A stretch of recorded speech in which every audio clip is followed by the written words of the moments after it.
हर 60 साल बाद लाखों की संख्या में ताओतेई नाम के इंसानी मांस खाने वाले खूंखार दानव पूरी दुनिया को तबाह करने निकल पड़ते हैं। इन्हें रोकने के लिए इंसानों के पास सिर्फ एक ही उम्मीद है, एक विशाल दीवार और उस पर तैनात बहादुर योद्धा। लेकिन क्या यह दीवार इन राक्षसों को रोक पाएगी? आखिर यह दानव आए कहां से और क्या इंसान इनसे बच पाएंगे? आइए जानते हैं आज की इस शानदार कहानी में। कहानी की शुरुआत लगभग 1000 साल पुराने चीन से हुई, जहां कुछ विदेशी लुटेरे अपनी जान बचाकर तेजी से भाग रहे थे। उनके पीछे कई सोल्जर्स पूरी रफ्तार से उनका पीछा कर रहे थे, क्योंकि वे लोग कुछ कीमती सामान चुराकर वहां से फरार हुए थे। किसी तरह पीछा छुड़ाते हुए सभी सीधे एक सुनसान गुफा के अंदर पहुंच गए। वहां पहुंचने के बाद उन्होंने राहत की सांस ली और चुराए हुए सामान को निकालकर देखने लगे कि आखिर उनके हाथ क्या क्या लगा है। तभी उन्हें एक अजीब सा मैग्नेटिक पत्थर मिला। वहीं उन लुटेरों में से एक का नाम विलियम था। वह अपने साथी से एक रहस्यमयी ब्लैक पाउडर की बात करने लगा। उन्होंने इसके बारे में सुना था कि चीन में ऐसा बारूद बनाया जाता है, अगर यह उनके हाथ लग गया तो वे दुनिया के सबसे ताकतवर योद्धा बन सकते हैं, और इसके साथ चोरी करना पहले से भी कहीं ज्यादा आसान हो जाता। लेकिन उन्हें बिल्कुल भी अंदाजा नहीं था कि जिस चीज की तलाश में वे आए हैं उससे भी कहीं ज्यादा खतरनाक चीज उनका इंतजार कर रहा था। जैसे ही विलियम और उसके साथी थोड़ी दूर आगे बढ़े, तभी अचानक एक रहस्यमयी जीव आकर उनके दो साथियों को बेरहमी से मार डाला। यह सब कुछ इतनी तेजी से हुआ कि किसी को उसे ठीक से देखने तक का मौका नहीं मिला। तभी विलियम को एहसास हुआ कि उसके पीछे कोई खड़ा है, इसलिए वह बिना देर किए अपनी तलवार निकालकर पूरी ताकत से पीछे वार कर देता है। उसके वार से उस रहस्यमयी जीव का एक हाथ कटकर शरीर से अलग हो गया और वह खुद गहरी खाई में जा गिरा। हालांकि उसका चेहरा किसी को दिखाई नहीं दिया। इसके बाद विलियम ने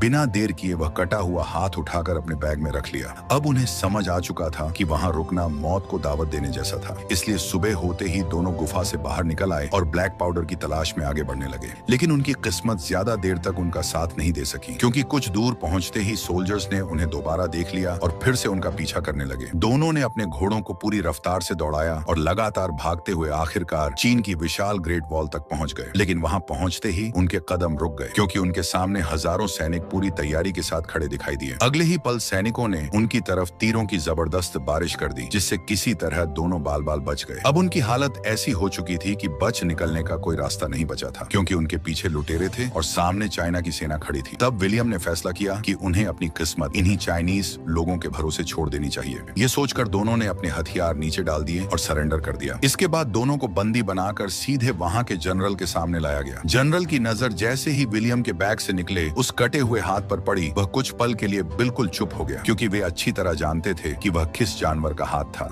तभी फीमेल कमांडर लिन ने विलियम से पूछा कि आखिर यह हाथ उसे कहां से मिला। तब विलियम ने पूरी बात बताते हुए कहा कि एक रहस्यमयी जीव ने उन पर हमला किया था और लड़ाई के दौरान उसका हाथ कट गया, इसीलिए वह उसे अपने साथ ले आया ताकि किसी से उसके बारे में जानकारी मिल सके। लेकिन वहां मौजूद किसी भी इंसान ने उसकी बात पर विश्वास नहीं किया, बल्कि कमांडर लिन ने उसी समय उन दोनों को अपराधी बताते हुए साफ कह दिया कि उन्हें मौत की सजा मिलनी चाहिए। जनरल भी यही फैसला सुनाने वाला था कि तभी अचानक वहां मौजूद एक बुजुर्ग आदमी वांग आगे आया और विलियम की तलवार पर लगा हरे रंग का ताजा खून देखकर कहा कि शायद ये दोनों सच बोल रहे हैं। ये बात सुनते ही वहां मौजूद सभी लोग और भी ज्यादा घबरा गए, क्योंकि उन्हें समझ आ गया था कि ताऊ तेई नाम के खतरनाक मॉन्स्टर्स पूरे 60 साल बाद एक बार फिर लौट आए थे। लेकिन इससे पहले कि आगे कोई फैसला लिया जाता, तभी अचानक एक सैनिक दौड़ता हुआ वहां पहुंचा। उसके चेहरे पर साफ डर दिखाई दे रहा था। उसने हांफते हुए जनरल को बताया कि दुश्मनों ने किले पर हमला शुरू कर दिया है। ये खबर सुनते ही पूरे किले में अफरा तफरी मच गई। जनरल ने बिना एक पल गंवाए अपने सभी सैनिकों को युद्ध की तैयारी करने का हुक्म दे दिया। साथ ही विलियम और टोवर को ऊंची दीवार पर ले जाकर बांध दिया गया, ताकि उन्हें मॉन्स्टर के सामने चारे के रूप में इस्तेमाल किया जा सके। कुछ ही देर बाद पूरे किले में युद्ध की तैयारियां शुरू हुई। हर सैनिक का कवच अलग अलग रंग का था और हर रंग के हिसाब से उसकी जिम्मेदारी भी अलग थी। काले कवच वाले सैनिक जमीन पर लड़ने वाले योद्धा थे और लाल कवच वाले सभी सैनिक शानदार तीरंदाज थे, जबकि नीले कवच वाली पूरी सेना महिला योद्धाओं की थी, जिसकी कमान कमांडर लीन के हाथों में थी। उनके डिसिप्लिन और युद्ध की तैयारी देखकर वह दोनों दंग रह जाते हैं। तभी विलियम की नजर दूर से आ रही एक अजीब सी हरी लहर पर पड़ती है, लेकिन असल में वह कोई लहर नहीं, बल्कि हजारों इंसान खाने वाले दानव ताओतेई की सेना थी। ये वही भयानक दानव थे जिनमें से एक का हाथ विलियम ने पिछली रात काटा था। उनका इरादा किसी भी कीमत पर दीवार चढ़कर महल के अंदर घुसना था। तभी जनरल के इशारे पर बड़े बड़े पत्थरों में आग लगाकर दानवों की तरफ फेंका गया। उस हमले में कई ताउतेई जलकर राख हो गए, लेकिन उनकी रफ्तार जरा भी कम नहीं हुई। उनमें सबसे अलग उनकी फीमेल रानी मौजूद थी। बाकी सभी मॉन्स्टर्स उसे चारों तरफ से घेर कर चल रहे थे ताकि कोई भी खतरा उसके करीब तक न पहुंच सके। इसीलिए सैनिक हजारों की संख्या में उन पर तीर बरसाने शुरू कर दिए, जो सीधा काफी सारे क्रिएचर्स की बॉडी को चीरते चले गए। तभी नीले कवच वाली महिला योद्धाओं की सेना आगे आई। उन्होंने अपनी कमर में रस्सियां बांधी और ग्रेट वॉल की ऊंचाई से सीधे दानवों की तरफ छलांग लगा दी। उनके हाथों में लंबे लंबे भाले थे, जिनसे वे हवा में झूलते हुए ताउतेई पर हमला करती और फिर रस्सियों की मदद से वापस ऊपर खींच ली जाती। यह नजारा किसी खतरनाक करतब से कम नहीं था, क्योंकि यहाँ एक छोटी सी गलती का मतलब सीधी मौत था। उसी दौरान सभी मॉन्स्टर्स की रानी ने अपनी शरीर का ऊपरी हिस्सा हिलाया। बस उसका इशारा मिलते ही पूरा झुंड और भी तेजी से आगे बढ़ने लगा। देखते ही देखते कई दानव ऊंची दीवार चढ़कर महल के ऊपर पहुंच गए और वहां मौजूद सैनिकों पर टूट पड़े। सैनिकों ने उन्हें रोकने की पूरी कोशिश की, लेकिन उन खतरनाक मॉन्स्टर्स की ताकत के सामने वे धीरे धीरे कमजोर पड़ने लगे। दूसरी तरफ विलियम और उसका साथी अब भी कैद में ही थे। तभी उनकी नजर एक बूढ़े आदमी पर पड़ती है जो पास ही छिपा हुआ था। विलियम उससे अपनी रस्सियां खोलने को कहा। बूढ़ा बिना देर किए एक धारदार हथियार से दोनों की रस्सियां काट देता है। आजाद होते ही विलियम की नजर पेंग नाम के एक जवान चीनी सैनिक पर पड़ी, जो बुरी तरह खतरे में फंस चुका था। एक विशाल ताउतेई पूरी रफ्तार से उसकी तरफ बढ़ रहा था। विलियम बिना एक पल गंवाए पास पड़ा एक लंबा भाला उठाया और सीधे उस मॉन्स्टर के मुंह में घोंप दिया। उधर टोवर भी पीछे नहीं रहा। दोनों ने मिलकर उस खतरनाक दानव को वहीं ढेर कर दिया। ये देखकर जनरल शाओ और कमांडर लिन भी हैरान रह गए, क्योंकि जिन्हें वे अब तक सिर्फ कैदी समझ रहे थे, आज वही उनकी सेना के सैनिक की जान बचा रहे थे। तभी अचानक सभी मॉन्स्टर्स के रानी ने अपनी ऊपरी हिस्से को हिलाया। उसकी आवाज सुनते ही बाकी सारे दानव पीछे हटने लगे, मानो किसी ने उन्हें लौटने का हुक्म दे दिया हो। तभी विलियम को समझ आया कि इन सभी दानवों को उनकी रानी कंट्रोल करती है और उसके एक इशारे पर ही पूरा झुंड हमला करता है या पीछे हट जाता है। लेकिन सबसे हैरान करने वाली बात यह थी कि लौटते समय वे अपने मरे हुए साथियों की लाशें भी अपने साथ ले गए, ताकि इंसान उनके शरीर पर रिसर्च करके उनकी कोई कमजोरी पता न लगा सके। उनके युद्ध करने का अंदाज देखकर जनरल काफी खुश हुआ, क्योंकि अगर वे दोनों मदद नहीं करते तो शायद कई और सैनिक मारे जाते। लेकिन उसके चेहरे पर चिंता अब भी साफ दिखाई दे रही थी। वह अच्छी तरह जानता था कि यह तो सिर्फ शुरुआत थी। अगर इतने सारे मॉन्स्टर्स दोबारा लौट आए तो पूरे राज्य को बचाना नामुमकिन हो जाएगा। अगर आप ग्रेट वॉल में होते तो इन खतरनाक दानवों से लड़ते या अपनी जान बचाकर भाग जाते? कमेंट करके जरूर बताना। इसके बाद विलियम और टोवर की मुलाकात उसी बूढ़े आदमी से हुई जिसने लड़ाई के समय उनकी मदद की थी। उसने दोनों को बताया कि वह पिछले 25 सालों से यहाँ ब्लैक पाउडर की तलाश में रह रहा था, लेकिन आज तक वहाँ से निकल नहीं पाया था। अब उसने दोनों को पहली बार ब्लैक पाउडर दिखाया। वह पाउडर दिखने में साधारण था, लेकिन उसकी छोटी सी चिंगारी भी बहुत बड़ा धमाका कर सकती थी। यह देखकर विलियम और टोवर काफी हैरान हो गए, क्योंकि उन्होंने पहले सिर्फ इसके बारे में सुना था, लेकिन उसे कभी देखा नहीं था। तब बूढ़े आदमी ने अपना प्लान बताते हुए कहा कि जैसे ही ताउतेई दोबारा हमला करेंगे, उस समय पूरी सेना उन्हें रोकने में व्यस्त होगी। उसी मौके का फायदा उठाकर वे लोग ब्लैक पाउडर लेकर वहां से भाग जाएंगे, क्योंकि उसे महल से बाहर निकलने का एक गुप्त रास्ता पता था। लेकिन अब विलियम का मन बदल चुका था। वह अब चोरी करके वहां से भागना नहीं चाहता था। इसके बाद जनरल ने विलियम और टोवर को बाकी लोगों के साथ खाने पर बुलाया। वहां पहुंचने के बाद जनरल ने विलियम से उसकी काबिलियत दिखाने के लिए कहा। अब जैसे ही कटोरी को ऊपर उछाला गया, तभी विलियम ने लगातार 3 तीर छोड़े, जो इतनी सटीक जगह लगे कि कटोरी हवा में ही जाकर दीवार पर अटक गई। उसका निशाना देखकर वहां मौजूद सभी लोग तालियां बजाने लगे। विलियम की बहादुरी और काबिलियत देखकर लिन उसे पसंद करने लगी थी। वह उसे वहीं ऊंची दीवार पर ले जाकर अपने जैसा खतरनाक करतब करना सिखाती है। इसके बाद वांग ने विलियम को अपने पास बुलाया और उसके बैग से मिला चुंबक का टुकड़ा दिखाते हुए पूछा कि यह आखिर कहां से आया। विलियम ने बताया कि यह उसी का था। इसी बीच वांग को एक अहम बात याद आई। उसे समझ आ गया कि पहली रात जब विलियम ने ताउतेई का हाथ काटा था, तब उसके पास यही रहस्यमयी चुंबक मौजूद था। शायद इसी चुंबक की वजह से वह दानव कुछ पल के लिए कमजोर पड़ गया था, क्योंकि इस चुंबक में एक अजीब ताकत छुपी हुई थी। इसके बाद विलियम ने जनरल से पूछा कि आखिर यह ताउतेई आए कहां से थे। तब वांग ने विलियम को ताउतेई दानवों की असली कहानी बताई। करीब 2000 साल पहले आसमान से एक विशाल उल्कापिंड इसी पहाड़ पर आकर गिरा था। उस हादसे के बाद पूरा पहाड़ हरे रंग का हो गया और उसी उल्कापिंड से इन खतरनाक दानवों का जन्म हुआ था। हर 60 साल बाद ये दुनिया पर हमला करने निकलते थे और जहां भी जाते थे वहां तबाही मचा देते देते थे। लोगों का मानना था कि ये कोई साधारण जीव नहीं बल्कि इंसानों के लालच और पाप की सजा देने आए थे। इनका सिर्फ एक ही मकसद था, ज्यादा से ज्यादा मांस इकट्ठा करना। रास्ते में आने वाले हर इंसान और जानवर को मारकर ये उनका मांस अपनी रानी तक पहुंचाते थे। फिर उनकी रानी उसी मांस को खाकर सैकड़ों नए ताऊ तेई दानवों को जन्म देती थी।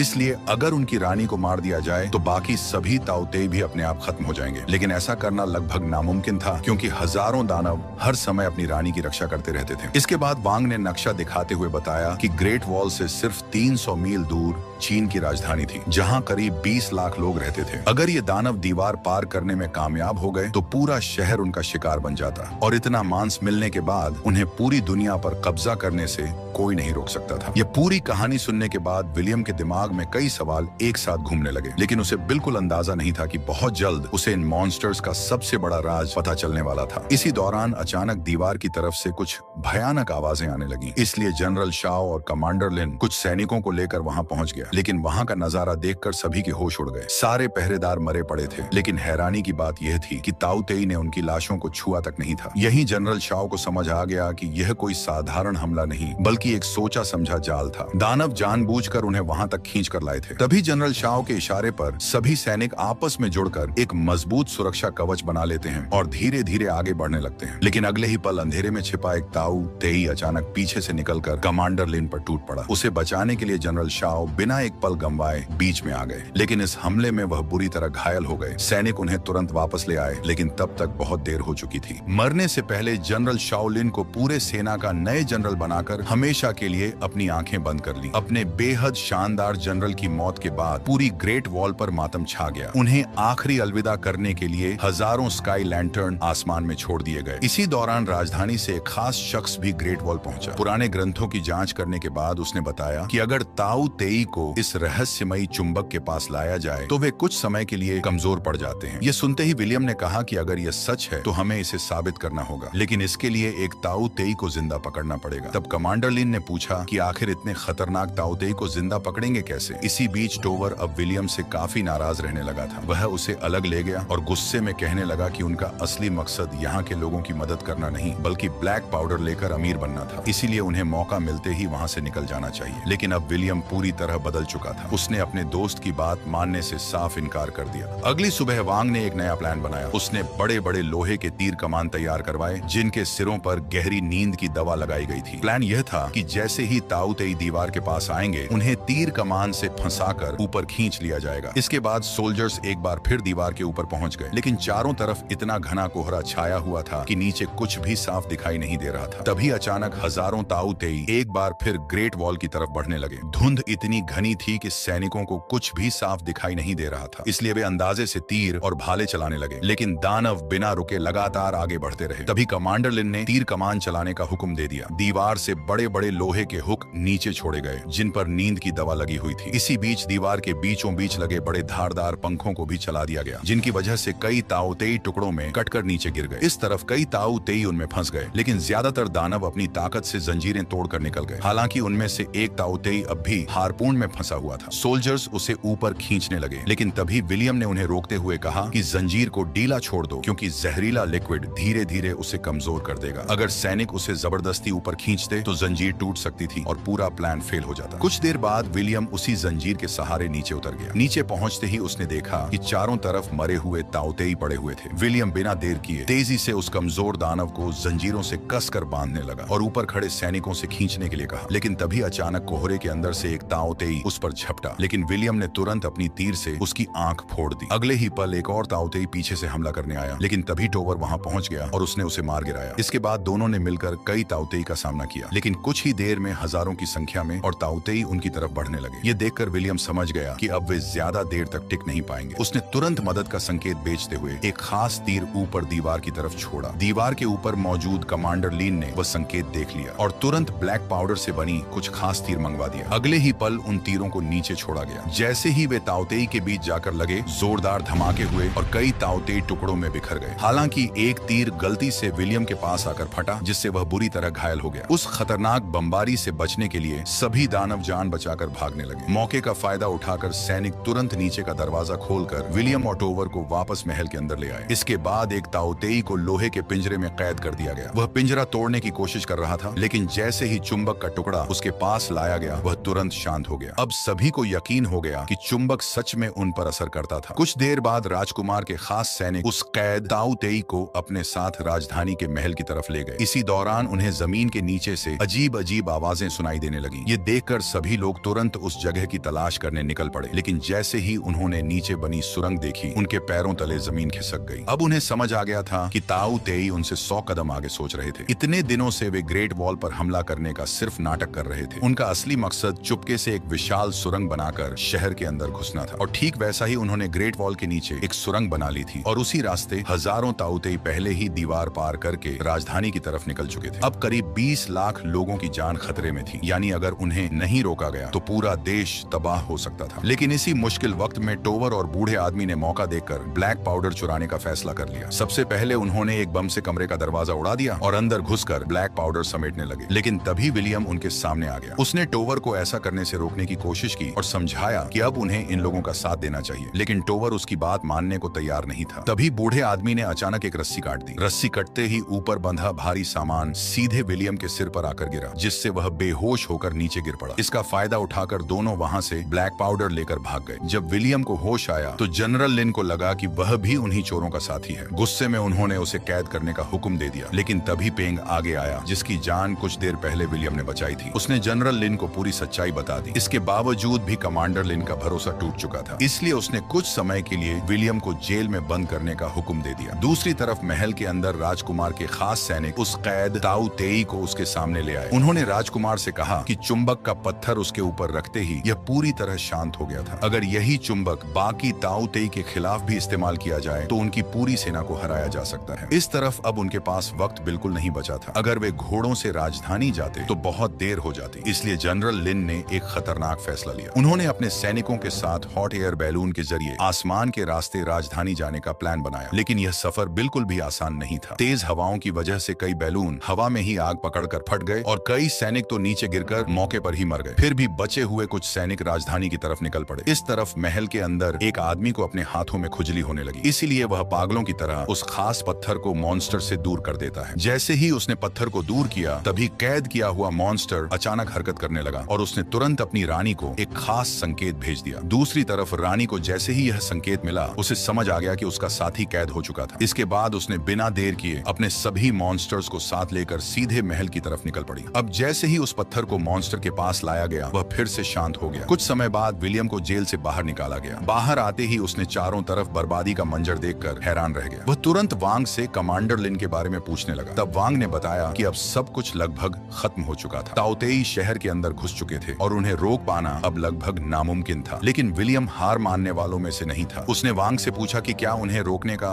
कोई दूसरा तरीका नहीं था। तब उसने बताया कि अगर उनकी रानी को मार दिया जाए तो बाकी सभी ताओतेई भी अपने आप मर जाएंगे। अब वह दोनों भी हॉट एयर बैलून के सहारे राजधानी की तरफ निकल पड़े। दूसरी तरफ कमांडर लीन अपने कुछ साथियों के साथ हवा में उड़ते हुए शहर की तरफ जा रही थी, लेकिन तभी कई ताओतेई ने उन पर हमला कर दिया। कुछ ताओतेई ऊंची इमारतों पर चढ़ गए और ऊपर उड़ रहे सैनिकों पर टूट पड़े। इसकी वजह से कमांडर लीन और उसके साथी नीचे गिर गए। जमीन पर उतरते ही लिन ने अपने भाले से एक ताओतेई को मार गिराया, लेकिन कुछ ही पल में दर्जनों ताओतेई ने उसे चारों तरफ से घेर लिया। ठीक उसी समय विलियम भी वहां पहुंच गया। उसने जोर से लिन को अपनी तरफ आने के लिए कहा। यह सुनते ही लिन ने बिना देर किए छलांग लगा दी और भाले का सहारा लेते हुए सीधे विलियम का हाथ पकड़ लिया, लेकिन वह मॉन्स्टर पीछा छोड़ने का नाम ही नहीं ले रहे थे। तभी विलियम ने ब्लैक पाउडर से भरा एक गोला लीन की हाथों में दिया, जिसे उसने नीचे मौजूद ताओतेई के बीच फेंक दिया। अगले ही पल एक जोरदार धमाका हुआ और वहां मौजूद कई मॉन्स्टर्स जलकर राख हो गए। इसके बाद विलियम, लिन और वांग किसी तरह पुराने महल के एक ऊंचे टावर तक पहुंच गए। अब उनके पास सिर्फ एक ही उम्मीद बची थी, वह जिंदा पकड़ा गया ताओतेई। इसलिए उन्होंने उसके पूरे शरीर पर ब्लैक पाउडर के गोले बांध दिए और उसके सामने काफी सारा मांस रख दिया। उनका प्लान यह था कि जैसे ही वह ताओतेई खाना लेकर अपनी रानी के पास जाएगा, उसी समय वे ब्लैक पाउडर में आग लगाकर एक ही धमाके में रानी को खत्म कर देंगे। इसके बाद सभी उस दानव को लेकर जमीन के नीचे बनी सुरंग से आगे बढ़ने लगे, लेकिन ताओतेई उनकी गंध पहचान चुके थे। देखते ही देखते हजारों दानव सुरंग के अंदर घुस आए। अब बचकर निकलना लगभग नामुमकिन था। तभी पेंग ने एक बड़ा बलिदान देने का फैसला किया। उसने अपने शरीर पर बंधे विस्फोटक में आग लगा दी और दानवों के रास्ते में खड़ा हो गया। अगले ही पल एक भयानक धमाका हुआ। पेंग ने अपनी जान देकर विलियम, लिन और वांग की जान बचा ली। इसके बाद वहां मौजूद लोगों ने कैद किए हुए ताओतेई के पास से चुंबक हटा दिया। चुंबक हटते ही वह होश में आया और खाना लेकर सीधे अपनी रानी की तरफ बढ़ने लगा। विलियम यह देखकर समझ गया कि अब उनका प्लान काम कर सकता था। इसके बाद वह और कमांडर लिन एक ऊंची जगह पर पहुंच गए ताकि वहां से रानी पर निशाना लगाया जा सके, जबकि वांग नीचे मॉन्स्टर्स को रोक कर रखा हुआ था। ऊपर पहुंचकर विलियम ने देखा कि नीचे ताओ तेई की रानी मौजूद थी और उसके चारों तरफ हजारों दानव पहरा दे रहे थे। इसी दौरान ब्लैक पाउडर से बंधा हुआ ताओ तेई धीरे धीरे रानी की तरफ बढ़ने लगा। मौका मिलते ही विलियम ने उस पर निशाना साधकर तीर छोड़ दिया, लेकिन तभी रानी की रक्षा कर रहे ताओ तेई उसके सामने आ गए। तीर सीधे उन्हीं से टकराया और हवा में ही फट गया। एक ही पल में उनका पूरा प्लान नाकाम हो गया। लेकिन मुसीबत अभी खत्म नहीं हुई थी, बल्कि अब उससे भी बड़ा खतरा उनके सामने आ चुका था। रानी की नजर विलियम और लिन पर पड़ गई। उसने इशारे के तौर पर अपना ऊपरी हिस्सा हिलाया और अगले ही पल हजारों ताऊ तेई टावर की तरफ दौड़ पड़े। अब हालात पूरी तरह बेकाबू हो चुके थे। वांग समझ गया कि अब किसी एक को